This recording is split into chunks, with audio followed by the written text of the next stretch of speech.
Kawasaki global reveal, January 23rd.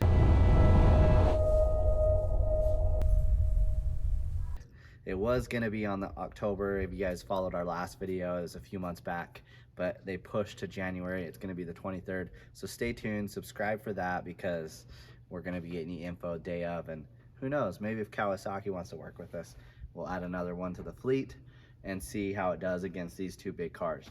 One thing I love about the new Kawasaki, in the teaser, they did a hood scoop. I think it looks really good. It looks really clean and aesthetically good looking. So hopefully knock it out of the park, because they definitely didn't knock it out of the park in the looks here.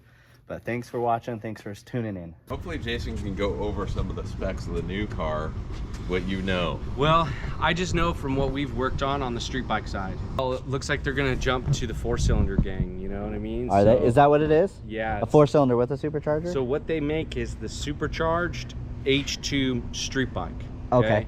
That 4-cylinder came off their super bike for racing. And then they decided, hey, let's do one more, made a supercharge. Well, it's released in now the H2 and a Z, like a naked version. Okay. So we have a naked version here. Those street legal are 230 horsepower. Okay. And then they make a track only that's 300. Okay. But this one dude, Ray, he has one that's flashed by a dude in Europe with a different blow-up valve. And that one, street legal, he's running around at 280 horsepower. With the supercharger? Yeah. Really? I know. Nice. On a street bike, man. Dude, that's moving. So this 4-cylinder motor we know is a solid race motor. All right, now one thing that Kawasaki is presenting is it looks like it's going to be a 4-cylinder like we projected a few months ago. They did push from October to now January 23rd. So really excited about that. We may have to add another car to the fleet, but it's getting expensive, so we'll see what happens. But one thing that Kawasaki is looking to do is do like what the Pro R is. It's a 4-cylinder side-by-side. So we can call them cars now. If you hate that I call it a car, I'm sorry, but it's a 4-cylinder. We'll just call it a car. It's easy to talk that way. One thing that Can-Am has done is they kept the 3-cylinder, but actually made it faster than the Pro R and did a DCT. And it sounds like Kawasaki's looking to do a DCT also, but we'll see. I'll believe it when it's true, but in the patents it looks like they may be doing a transmission versus the good old belt. So cross our fingers there. Hopefully that pans out. Also, they've gotten a lot of power out of this. The Pro R, you can get insane power out of that, as we've seen what LaRue can do with a turboed Pro R.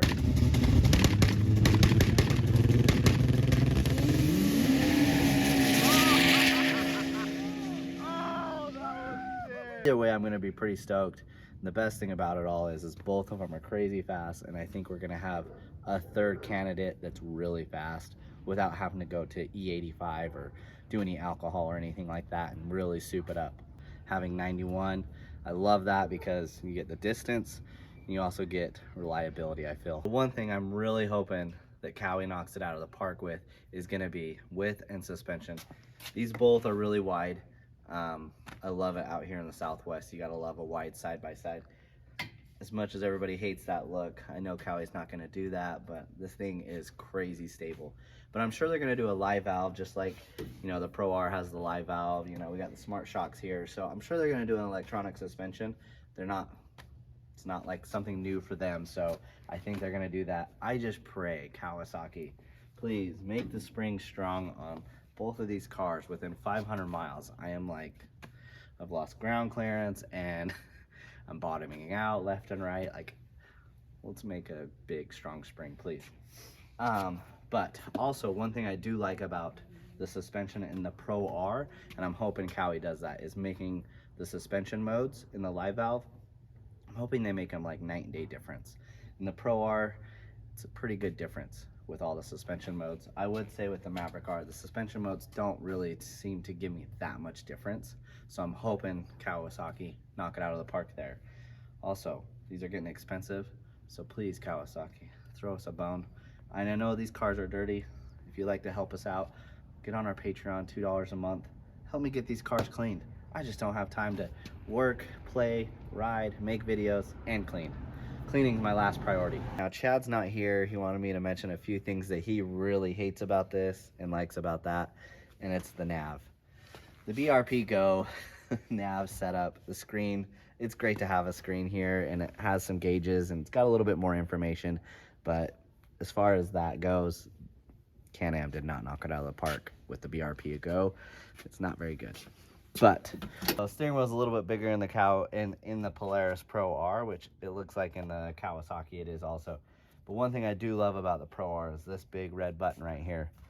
You're gonna hit a big G out or something like that, boom, you hit that and it soaks it up so much better. Wish I had that in the Maverick R. I've already tried to hit it so many times. My springs are already pretty well shot on that. I've bucked really hard. I wish I had the red button in the Maverick R. That is my one thing I loved about this car versus the Maverick R. Big selling point. So I hope Kawasaki, you did that. One thing that we noticed in the teaser also is they're doing a full enclosure. So, you know, you guys love the Expeditions but want a little bit more grunt in there and a little bit more power and speed. I think they're gonna have this then pretty set up as far as having a window with the wiper, the full enclosure setup. So that could be really cool. I would love that feature if I could have that in this too.